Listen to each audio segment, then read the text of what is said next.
Welcome everyone to this week's No Labels, No Walls Action Monday. So welcome everybody who's here just now. We will be joined by many others, I'm sure, as we go on.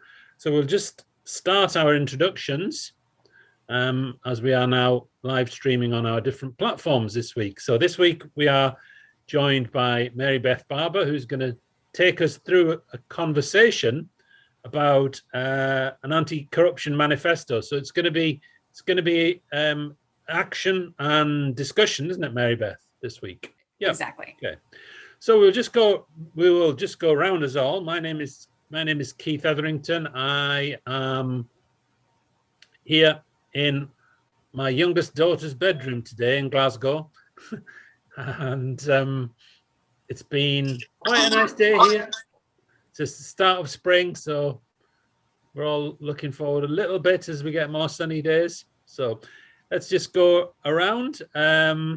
Rusty, do you want to introduce yourself to everybody? Just say who you are and how you've been doing this week.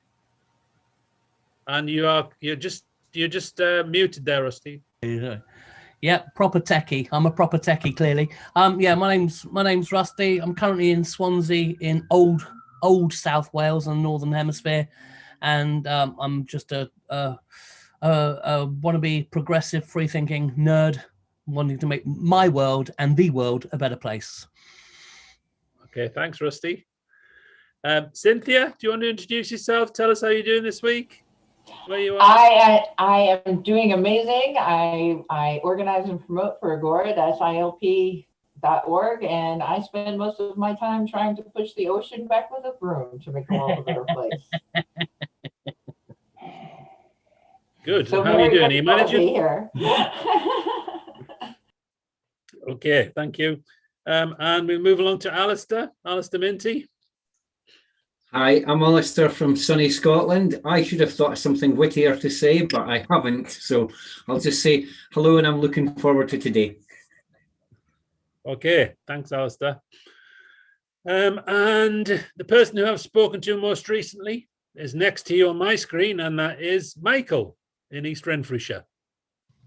Yes, hi Keith. Yeah, I've spoke to you about 10 minutes ago. I can't get rid of you, Keith. But no, I'm on the pig. It's been funny. Nice to be here in sunny Scotland. Mm-hmm. Good. Okay, thank you. And we go to Naomi. Naomi, do you want to just introduce yourself and say how you've been doing this week? If you are there, Naomi. Yeah. Hiya. Hello. How are you doing? Good. And where are you, Naomi? What's it called? Chatham. Chatham?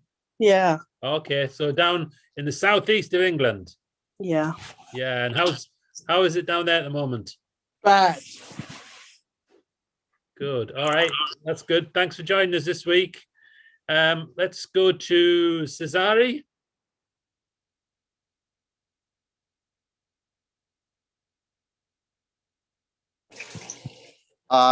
Cynthia, hello. Could you introduce me, please?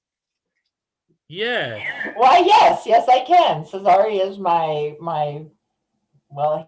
he is the creator of Agora, and he also helps me push the ocean back with a broom, trying to make the world a better place. And we will be presenting apparently on April 5th, which I'm really excited about. Okay, thank you. All right, and we will go now to Chris. And are you just going to do it on chat there, Chris? Because Chris says, greetings, everyone. I'm Chris from South Africa. How are you doing, Chris, today? I'm doing well, thank you. Yeah. I was just trying to write it on chat. Hello, folks. My name is Chris. I am based in South Africa. I coordinate activities for Citizen Network. Thank you. Hello. Hi. So everybody's saying good morning, good afternoon, good day, whatever time of day it is with you. So now Susie's dealing with a crazy amount of projects. Hello. Hi, everybody. I'm in LA County. It's a beautiful day, a beautiful morning, and I'm dealing with tons of multitasking necessities. Sorry, I'm not on camera. And I actually am getting over for the 5th day some side effects from my second vaccine. It has been quite an adventure. When is your first vaccine? What? When was your first vaccine? When was the first one? Yeah. February 17th, and the second one was March 17th. And I was not expecting the multiple and interesting side effects that occurred. It What has vaccine been did an you- adventure. But I'm glad to have gotten it. Yeah, So thank you, everybody. I'm looking forward to listening to whatever's going to happen today. that's good. Thanks, Susie. The only way is up from here. Today, tomorrow's right. going to be a better day, definitely. Terrific. Yes. I don't Okay, know the host. we will go I to don't know. Athena. Can you just introduce yourself, Athena? I'm Athena. Hello, where are you? I'm here. Yeah, where's that? Where is here? Hiya. Which Hi. part? Are you in the UK? Yes. In what? Are you in Kent as well, Athena?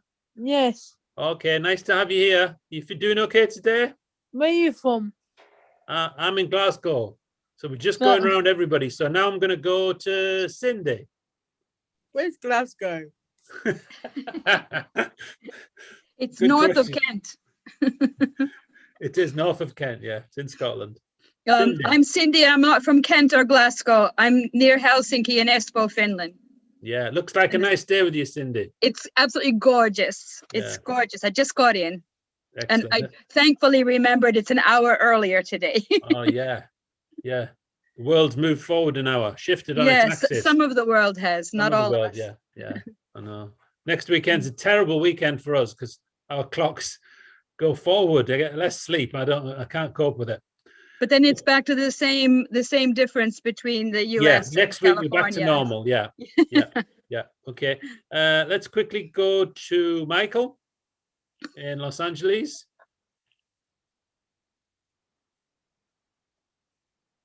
Good morning, Michael. Are you on? Yeah. Hello.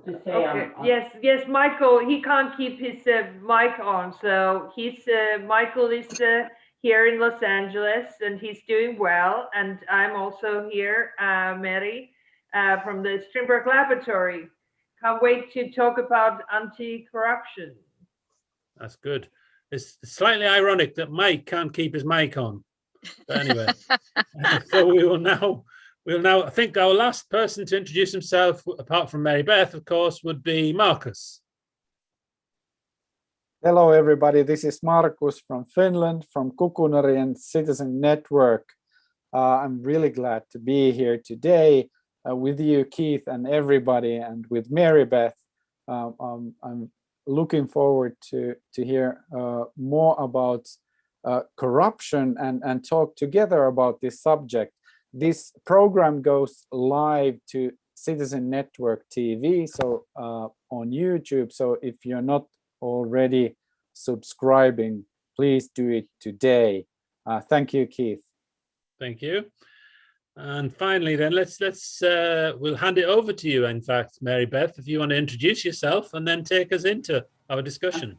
Sounds great. So hi, I'm actually from California, Mary Beth Barber. I work full-time for the state of California on lots of different types of projects, including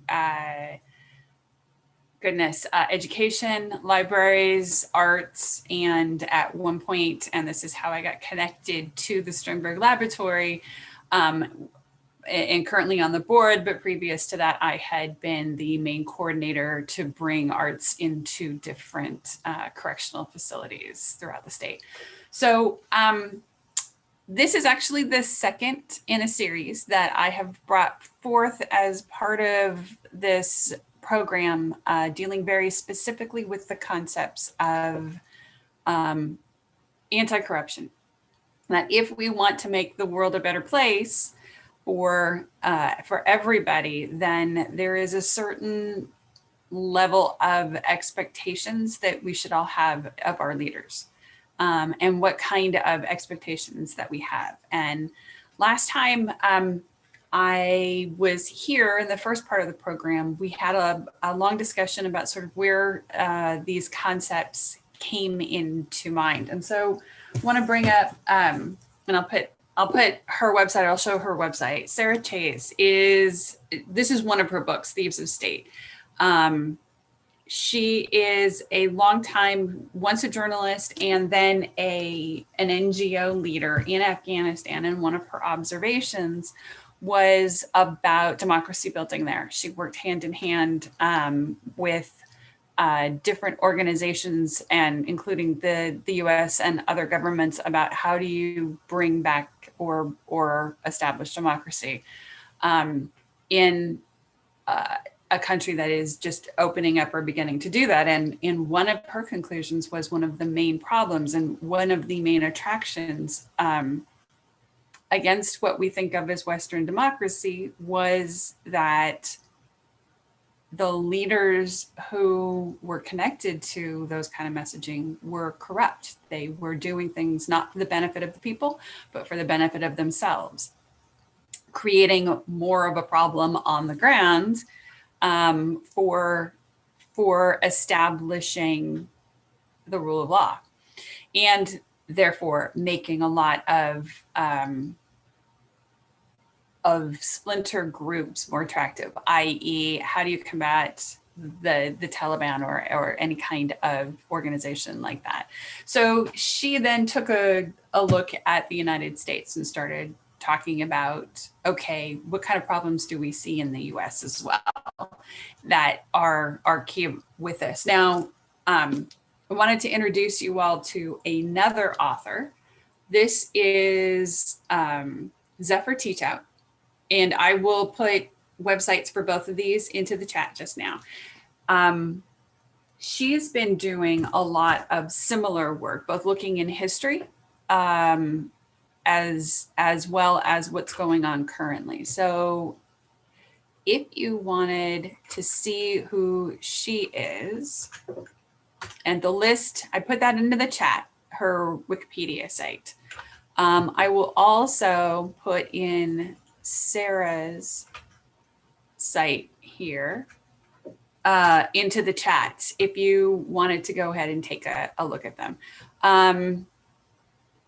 Now, last time we talked about these authors, we talked about specifically Sarah, some of the ideas, and the reasons why having a set of values in a statement was important. But today I really want to get into like thinking about what kinds of language and things would we put into the statement.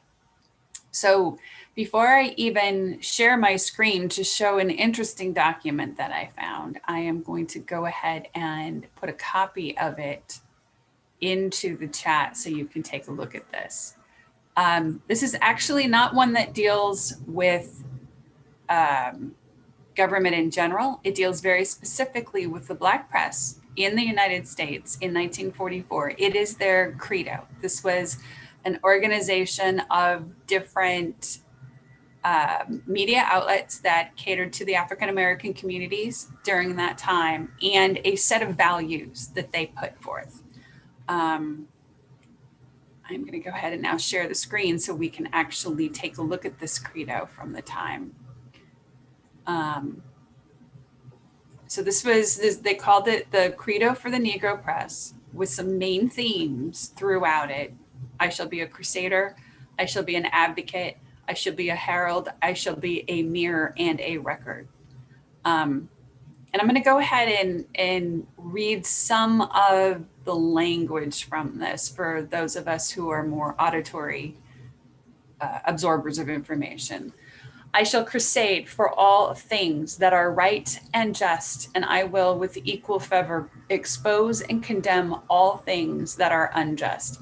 I shall be a crusader, but I will not permit my fervor nor the righteousness of my cause to provoke abandonment of the cardinals of journalism, accuracy, fairness, and objectivity. I shall be an advocate of the full practice of the principles implicit in life, liberty, and justice for all. I shall be an advocate for these human and civil rights on behalf of those to whom they are denied. And I shall turn the pitiless light of publicity upon all men who would deny these rights to others. I shall advocate for my country, my state, my city, and my race, but I shall ever be on guard that I will not forget the greatest good for the greatest number while seeking deserving benefits for those who are disadvantaged by denials of them. There's more here. Now, the main purpose of this particular credo or statement is for the press, right? This is all about freedom of speech, freedom of press, and the guiding principles for anybody who's writing for these papers. I'm going to stop share now. I would love to hear what some people think about this particular document right now. Anybody have some thoughts?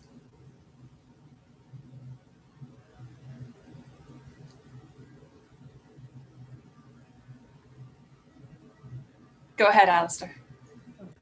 Yeah, I just think it's obviously, other than some of the racial, definition language, it's aged really well. I mean, I like the fact that the purity of it, the fact that they're saying that despite your urge for change, you're not going to lose sight of fairness. So it's not being willingly oppositional, because I think that's one of the tensions often for trying to get changes. You try to bring people with you, but that you don't want to create a situation where you just further entrench, which is what I think we see a lot today in social media, in terms of attempts to prove the rightness of one cause, just further antagonize others, and it doesn't actually help any sense of joining together. I keep looking back at stuff, whether it's this or Martin Luther King, and you think, it was so well described. It was so, it was so easy to understand the mission of, it wasn't about one having power over another and overturning that. It's equality and rightness. And yet we're still at this point, and we still seem to be misunderstanding other groups. People are still, a lot of the right wing are still terrified of losing, access to guns over, Black lives. You know what I mean? It's just, it's so out of kilter. It just seems topsy-turvy, but that's just my impression of that language. And yeah. Okay. Thank you. No, it's interesting, because I was joking before this program started, not joking, but made a comment that the language that's here feels very like the principles of Captain America, the whole comic book ideas from that time period of what values we look for in our leaders. And which is why I brought it up. What's interesting is that this particular credo was introduced in a different program that I was in for social science teachers, and it was a librarian who brought it up and compared it to the general press statement from about the same time period. And what was interesting is that this one was so succinct about this is what we believe in doing good, whereas the other one was so neutralized. And started talking about objectivity and that sort of thing, but did it in such a way that it really didn't seem to feel like a strong statement. And that's one reason why I wanted to show you this one. And I want to make sure that everybody knows, that where the credit goes in terms of this language. But I think that this kind of belief statement of what we expect as people who look up to leaders, what we expect from those leaders needs to be as direct, yet not specific as this kind of language. Anybody else want to comment? You're still on mute. You're absolutely right. It could feel a bit Captain America, but one thing you have in the States that we don't have, well, people tell me we have a constitution here, but I've never yet read it. But I think yours is more, if you have one that's more evident. There is no contract from the, like a Hippocratic oath in medicine. And that, I think, it's a promise to be a good, altruistic, inclusionist human being, not even in a secular way. And I think so. There is no social contract. You know, you're born under governance. You abide by that governance because it normally operates on imposition and ultimately violence if you challenge that imposition. So there's nothing in morning assembly in schools or in philosophy in schools that says, okay, this is the tenets of what you need to make a cooperative, inclusionist society work. There is no promise. It's not like a Boy Scout promise. It's simply missing from our culture. We're not unified in any way. So I don't mind the slightly Captain America tone of that. I think it's a beautiful sentiment, and I'd like to see that part of an inclusionist culture. I absolutely agree. And I need to clarify that when I was joking about that, it wasn't to mock it or to say I know that it was diminished. Yeah, no, it was about it was elevating it. But to a certain extent, not even the irony, just the situation that the language that came out that was truly about these are the values that we subscribe to and very idealistic came from the Negro press in the United States in 1944. This came during World War II, not from that whole the white population, but rather from an oppressed population, and still sticking to the values of that feel very much like what the American ideal would want to subscribe to. And it's very much grace under pressure. The fact that given the oppression at that time, the violence, the persecution, that was a very pragmatic stance. And I know you weren't mocking it. I absolutely know you weren't mocking it. But a teaspoon of Captain America is fine. It's okay. It's when you think that it's your job to rule the world. But no, absolutely love it. Absolutely love it. So I'd love to hear from somebody else. Anybody have any comments on this? Yeah, go ahead, Mary. Yes, I just want to say also what Rusty said, that like I don't like, if I think about Finnish constitution, I don't really know it either, and if there is such a strong manifesto for equity, but the ironic thing is that here the equity hasn't really happened. I mean, it's a constant struggle, and as Alistair said, like it's even more, people are even more against each other than understanding that everybody literally has to be equal, and those who are in the worst situations, they have to be even more supported. So that's just my comment on that. So it's interesting to me. I mean, in the US, we've obviously got the First Amendment that everybody can cite. We've got the parts of the Declaration of Independence that people can cite and are recited here in this context. That maybe this is exactly the type of thing that this would be, and that language is really important. Cindy, I think you had a thought.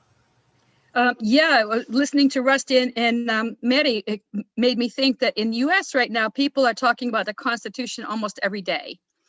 And I think that's partly because it's being torn apart and disregarded and ignored so much right now by so many. And in Finland and the UK, you have constitutions as well. And you don't think about it because you elect leaders to keep it for you.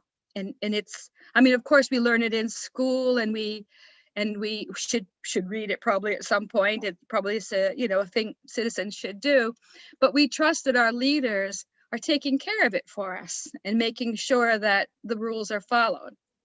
And in the United States, there's been a little bit of a problem with that people are feeling challenged, that, you know, is this really the way things should be? No, let's read what it says here. And that's why we're not paying much attention to what the Constitution says in Finland, for example, or in the UK. Because in the US, it's a crisis, is what you're saying, is that? Yes, I think so. And everybody needs to dig out that you know, Constitution and read through it and see what does it say, and say, well, wait a minute, it doesn't say this. So right. I'm really impressed that in 1944, during the war, when Black people, especially women, were really working in the workforce because there were so many soldiers out there soldiering, that today it seems like we're way far away from such an ideal that they wrote there in that paragraph. I mean, many of it. I would agree. I also think that there's something about the poetry of the language that makes you remember the values behind them. Yes. And it's like I had explained about the general credo or beliefs from the general press at the time, there was no poetry to the language. So not only were the values pretty muted, but without any sense of strength of language, it really became even more muted. And then, you know, this is about the newspapers, right? This is not about this particular set of languages. About it's related, but it's not directly what we're addressing. I bring it forth though, because I think it is both beautiful and strong, and it's something that maybe we should ascribe to. Now, the exact values that we would outline, that may be related but different. I'm also curious to hear, okay, now that we've got an idea of the language, what are the values behind the language that would go into an anti-corruption manifesto, a message from the people to the leaders?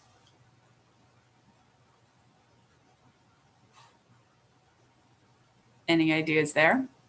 Yep. How about a message from the people to the people? I think the people are neglecting one another too much. And they expect other people to take care of their responsibilities for them. You know what? I really like that. I am going to actually put that into the chat. People to the people, not leaders. And then people aren't taking care of one another. Now that is of course a negative. How would you phrase that to be a positive? May I? Yes, go ahead, Rusty. I know I've hogged a lot of airtime. Apologies, guys. I'm in agreement with Cesare. I think the positive expression of that is what Cesare is driving at, and I know he is people's assemblies, getting rid of the notion of top-down government altogether. This concept of leaders, to the likes of me and Cesare, if I may, Cesare and Cynthia, is that it's a bit of a nonsense. So why are we deferring to top-down leaders? We should be having people's assemblies. That goes a long way to not a panacea, but goes a long way to getting rid of established top-down government corruption. So that I hope is a positive way of saying that. Is there a sense of responsibility then on every person? It has to be. We've become consumers. Voting every 4 or 5 years is an act of consumerism. And then when your local MP or your senator doesn't deliver what he or she promised, and then getting all offended and that they told a lie, in the same way that burglars rob houses, you know. And I think so. Stop treating your politics like something you buy from a shop. Take responsibility yourself. Get involved in citizens' assemblies. Things like Agora, things like sortition. This notion of leaders. It's insane, in my opinion. Sorry. Cynthia, you have an idea there? Well, and to speak to Rusty's point, that's actually what we're trying to do at Agora. You know, build leaders who have virtue and morals and ethical codes that can be held up to the light and looked at and investigated. The leadership we have now, it seems like every time they do something, it just gets swept under the carpet because it's not as bad as this thing over here. And I would say that's the antithesis to a good society. So bringing a light to all things that where somebody is acting not in the interest of the people, it's not as bad as this. I think we should be taking floodlights to each and every one of them and actually looking at the people that they are and the things that they have done and continue to do. More light, more light. We need more light. What about like a belief? So like kind of a consensus of what the beliefs of our society should look like. And then, so for instance, like, like one of the things that I believe in personally is like, nobody should kill anybody. So like, then that goes to how we treat animals. That's how we treat the environment. It goes how we treat each other. That how we treat, our foreign policy, or we shouldn't steal from one another, etc. So like beliefs, like kind of, for corruption, and that kind of goes with corruption. So the question then is, what are core beliefs that we have as a people that we expect in others?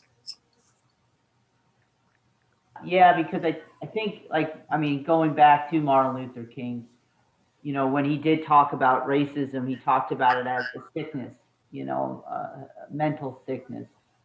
So he always went back to his beliefs, and that's why I spoke up against Vietnam and, on what he did. So that was his core. That's how he took action. At least that's, what I gathered from what I've learned about him. So Michael, I think you had your hand up. Go ahead. Yeah, no. Do you think it's could do with the people power? Because over here we've got the Scottish elections coming up. The Scottish Parliament's going to recess till May, and a lot of people will be saying, "Oh, I want your vote because of X, Y, and Z." But do you think it's because do you think it's that they're saying that and then they go into power and so-called power, but then not really do anything for like 5 years? So they only listen to you when there's time to vote. Otherwise, then you're ignored. That is to pay. How would we phrase that? Anybody got some ideas? Because I love that idea that to listen to us all the time, not just when you're up for election. Alistair. Yeah, I think what he's talking about just is accountability. The fact that people seem to get a free pass. They do all this stuff in between time, and then they'll roll out a couple of olive branches just before election time and say, "See, we're not that bad," and there's no way of holding people to account all the way through. Of you said you were going to do this, and now you've gone off and do something very different. I mean, we've talked about the US, but in Britain, we've had all these marvelous promises from our Tory government who have given massive contracts to friends, colleagues and stuff like that, and then it's just not looked into, and there's a big furor now, but then by the time it comes to an election, what will actually have changed? Very little. And so I think that's the thing. It's about how do we keep it grounded? Because you or I, if we're in a job, if we're not doing that job well, it's not like you could get to do that job for 4 years really badly and then, oh, here, I've come up with something good at the end. At any point somebody could say, you're really not doing your job, and hold you to account for that. But we don't seem to be able to do that. Is that? I don't know if that's a right description of what you were thinking, Michael, or not. Yeah, no, that's thing I was just going to try and say. I was trying to avoid this kind of like subject, but now that without getting into the meat and bones of it, we've got a kind of big, I don't know if you've heard of it over in the US or further afield, about in my words, a witch hunt against the Scottish Government as well. And also, I think it's, without going into too much detail about it, I think it's turned into a political football. And like this kind of like committee was kind of like set up, and they've been sitting since December and all that, and the meetings has been put off and put off and put off. But the actual case, we're getting the verdict tomorrow, and then on Wednesday as well at the kind of Scottish Parliament. So I think that, because I've been listening to a lot of the debate and the kind of like committee as well, I don't think it's right, because it's made up of one MP of each party. So basically, like all, you know, everybody's going to be biased, I think the word is, towards the you know, the person giving kind of the evidence and the kind of win. I don't feel as though it's reflecting I don't think it's reflecting well on Scottish politics, and it might put people off by going into like public life, because if they're behaving like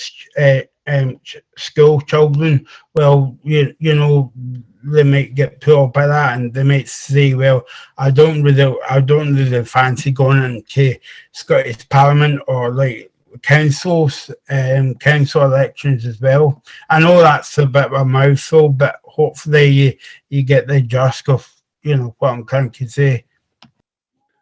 I mean, it's interesting because I don't know a lot about what's going on in Scotland with the elections, but one thing that seems to hold true is the short-term gain for politicians for what we would call negative politics, of pointing out flaws in other people and utilizing anger and fear for short-term gains versus long-term cooperation. Short-term gains in elections, like get me elected.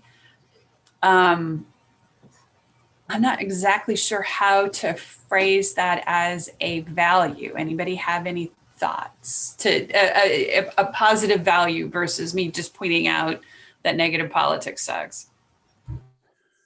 I'm not sure, but I know Cesari's got his hand up there as well. His little yellow hand. Go ahead, please.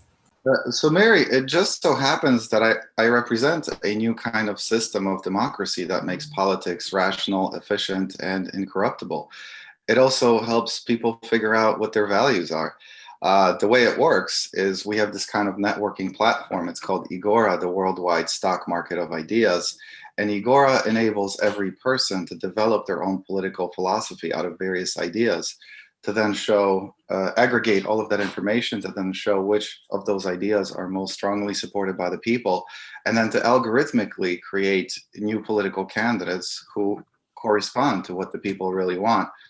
If they fail us, well, guess what? We have somebody already waiting in line, ready to replace them, essentially making the politicians replaceable and outsourcing the government to the people. But it does require participation. It requires people to actually take responsibility into their own hands and make their own decisions for what they really want, what they value. And so there are many, actually, we're expanding this. It's fantastic to see what are all the different applications for this technology, because it can be used even in like labor unions or student governments or condominium associations, or just any community can use this to organize their own priorities, goals, and values. So one of the subsets of information is specifically a community where people just prioritize their own values. And so that might also be a very interesting place for you to take a look. But I'd like to invite you and everyone else here to participate in our citizen assemblies, where people actually come together, present their ideas, listen to one another, and deliberate over the best solutions. Real democracy. You won't find it anywhere else. Thank you for that. It sounds like something that could be really helpful. If it is a tool, like any kind of tool, digital or otherwise, the inputs are going to be the most important thing. So I think that clarity about what we expect is going to be really important. I think, Alistair, you had a comment? It was just a facetious one. What I was thinking was, does it need £2.6 million briefing rooms? That's what we've just spent money on in Britain. I just wonder if we were using something like Agora, how many people would have voted for £2.6 million in this day and age to be spent on a fancy stage for a prime minister? It's an utter embarrassment. And I just think, if we could make some of those decisions decentralized, they just wouldn't happen, would they? Folk would just say, what?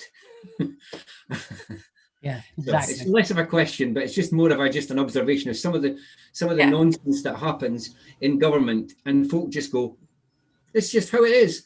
And that shrug, and it just seems it's madness.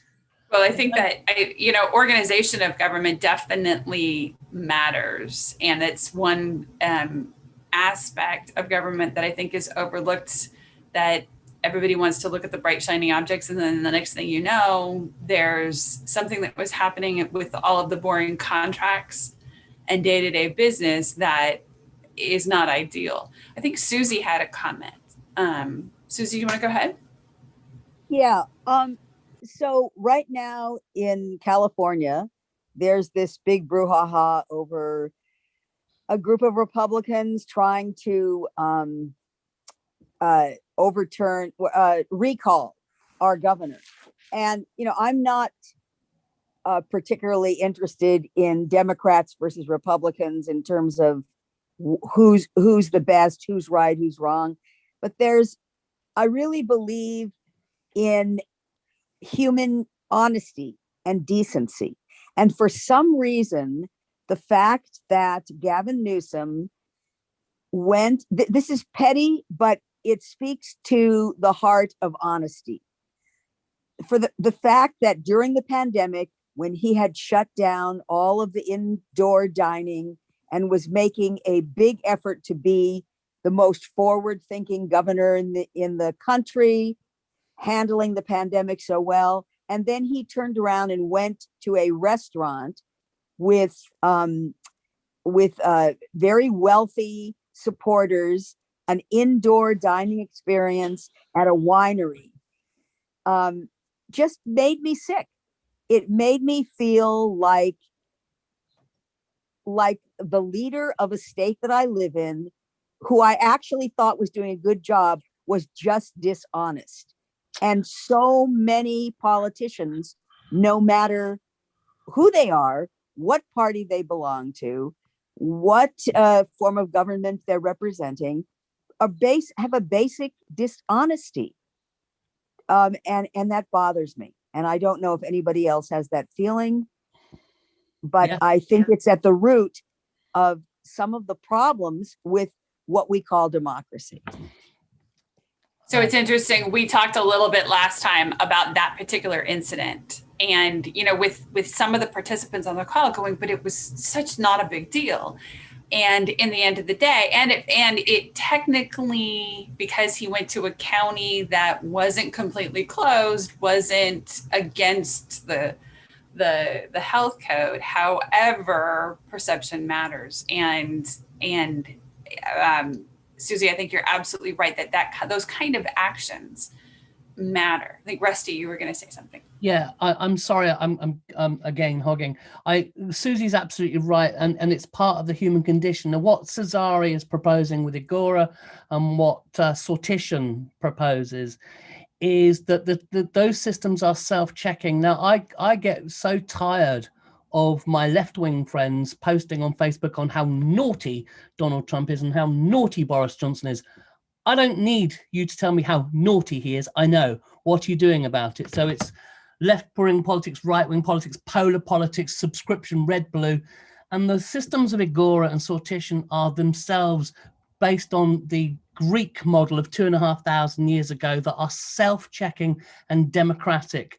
Agora is very, very idea generation, algorithm, consensus focused. Sortition is very much about being like a jury service, so that when you are a politician for maybe 1 or 2 years, so you can't be re-elected, therefore you are less corruptible. Now, if I have a conversation with any progressive thinkers and I say sortition, citizen assembly, Agora, they go, that's good. Yes, but isn't Donald Trump naughty? And it's like this psychosis.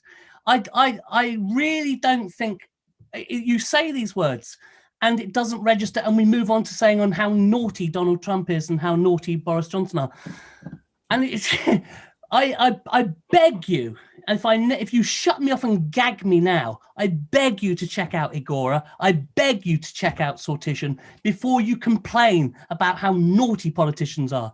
They are because they have power. If you give me supreme executive power, I will turn into a despot like you wouldn't believe.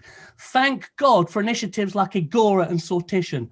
So, okay, I'm gagged. Thank you, Rusty. I think Cynthia had her hand up. Yes, because as I'm listening to this conversation, it all seems just so very familiar to me, and it is a constant source of frustration. We are trying to change a system that we have all reason to believe is dysfunctional. And if we don't change the system in and of itself, we're not going to be able to do what we need to do, which, to speak to Rusty's point, is why I got involved with Agora in the first place. Like, if the system as it stands now has got to fall. It's got to fall.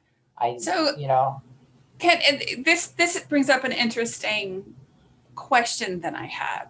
Is it a systematic problem, or is it a base belief system problem? At the beginning of this, we talked about that there was a lack of the concept of a contract or a responsibility of elected leaders to the people. What do you think it is, Cynthia? I would respond to that by saying it is a system designed to manage people instead of a system that is for the people in and of themselves. Yeah. And as long as we allow that system to continue to hurt us and manage us and program us, we are never going to get to where we need to be. And I'm sorry, I get very passionate about this, and I've heard so many of these conversations, and nobody seems to understand that what we consider to be common practice is the problem. We have got to change the system. Okay, so can you tell me what would be a positive change to a system? Just one example of what would change it. We need to start building leaders like we do at Agora, and raising consciousness, getting people to start critically thinking again. I would say the education system has functioned as a programming system to get people to be factory workers and soldiers, and we have lost our ability to critically think. We're led from one crisis to another by our emotions, and it's all being engineered by the power structure that will let go of that power out of their cold dead hand. It's got to stop. Like trying to work within a system that's already proven itself to be not good is defeating the purpose, in my opinion. Okay, so again, getting back to, is it the system or the people in the system who have power? So what do we expect from the people in power? I expect nothing from them except for them to continue leading us down this primrose path that they make seem like it's supposed to be for the good of the people, when in fact it's only for the good of a very small group of people. And again, that's why I got involved in Agora, to actually start building philosophers, an army of philosophers to take over the government, to change the system for the people instead of to manage the people. I think it's a species problem. We're very dark animals, and we have wondrousness and angelicness within us, but we're also a bit dark, and we're a bit bloody, and we're a bit opportunist. And I think that's why we have other people. That's why we have friends and families and colleagues, is because otherwise we'd all live in a psychotic, deluded, Caesarean world of our own. And that's why I like Agora, and that's why I like sortition, because the system I is don't know me. self-checking. Hello. So I think the system is self-checking. I think it's a species problem. We've got to acknowledge our darkness. We've got to acknowledge that we're a little bit dodgy, and it's okay. We can't go around pretend. We can stop pretending we're not. And then when we look at ourselves in the mirror, we realize we're dark. Then we can devise systems of fairness and justice that are checked by a consensus instead of top down. You're not qualified to govern me. I'm not qualified to govern you. It's you know, if people talk about patriarchy, yes, there is a patriarch, but there's also a matriarchy. Any uberarchy is no good for us. Okay, I'm going to butt out. Sorry, I did make a promise. I think it's a species problem. We have just about 10 minutes, and I absolutely agree with everything that everybody has been saying, but I also am hearing a little bit of that it can't be fixed, at least not if it's not completely torn down. And then the question is what do you build instead? Mary? Well, I think especially in the United States, the whole system is based on money. So people who bring the most money to the parties, they are the ones who are in power, and it has nothing to do how qualified or they are. And also, I don't know, because it's a two-party system and it doesn't let other parties to come in power. I think Agora and would be great to, bring awareness for people that they would actually start voting other parties. But I think it's the money is the one that's the structural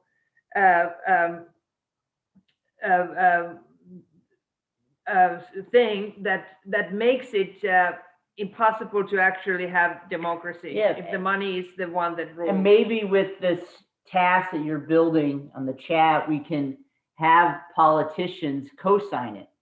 So maybe like for the action for the festival, one of the things we can do with this is to get other Finnish politicians, Scottish politicians, or just citizens to co-sign some of these beliefs like they would American politicians. And maybe that's something that we can do as far as a direct action kind of thing. Absolutely. Cesare, I think you had a comment? Yes, I'd like to answer your question. The problem is actually mathematical. It really comes down to math, and it's essentially a problem of scale. Humans, and this is kind of what Rusty is saying, a species problem too, because humans have evolved living within groups and tribes of, like 30 to 150 people, something like that. That's how big human communities have been. And for much of history, even smaller settlements, they were just small. And so you could have a community of that size, and within the time frame of 1 week, you could talk to everyone. You could have a one-on-one conversation. If you have a good idea that you want to share, you could have a one-on-one conversation with everyone within your community who's part of the collective decision-making process within the span of 1 week. Now, your community now has 350 million people, as the United States, or even California. Maybe California wants to secede. I've heard stories. But anyways, the point is, so that would reduce your problem a little bit. Now, think about how much time would it take for you to speak with every person, have a one-on-one, and actually, mentally connect with everyone within your community. You're never going to do it. You're just not going to do it. 350 million people in your whole life, you're not going to do it. And by that time, your ideas will change. So, but guess who can do something about that? People who have money. If you have money, you have an idea, you can put up billboards everywhere. So, I mean, sure, you're not going to get their feedback, but who gives a damn? Your idea is better anyways, because you have money to support it, right?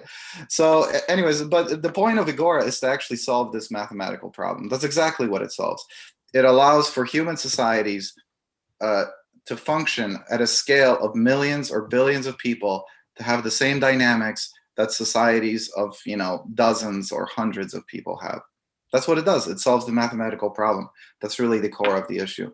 So we come together in these decentralized citizen assemblies where everybody has an opportunity to present their ideas, get feedback, develop their ideas further, and so on. Connect with others.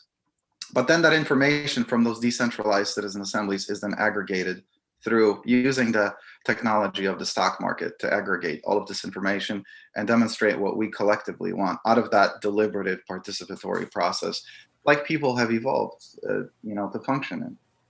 So. Got it. No, I'm hearing you. I've been doing a lot of typing and putting it into the chat so that we've got notes of some of the different ideas and some of the basic values that we expect in our leaders, to see if we can maybe come up with something and find a poet among us to put these thoughts into words so that there is a clear expectation from folks of what we want our world to see. I am actually going to toss this back over to either Keith or Marcus to talk about what's going to be coming up next week. Thank you so much. Anybody have anything burning or pressing, please reach out to me, and we'll come back with these kinds of discussions. But right now, Marcus, I'll let you take over. Thank you, Mary. It's actually back to me, Mary Beth. So I would just say thank you to Mary Beth for leading that discussion today. Lots of different ideas, lots of passion. But if you've got anything burning or pressing, then please move from where you are right away and get into a more comfortable position.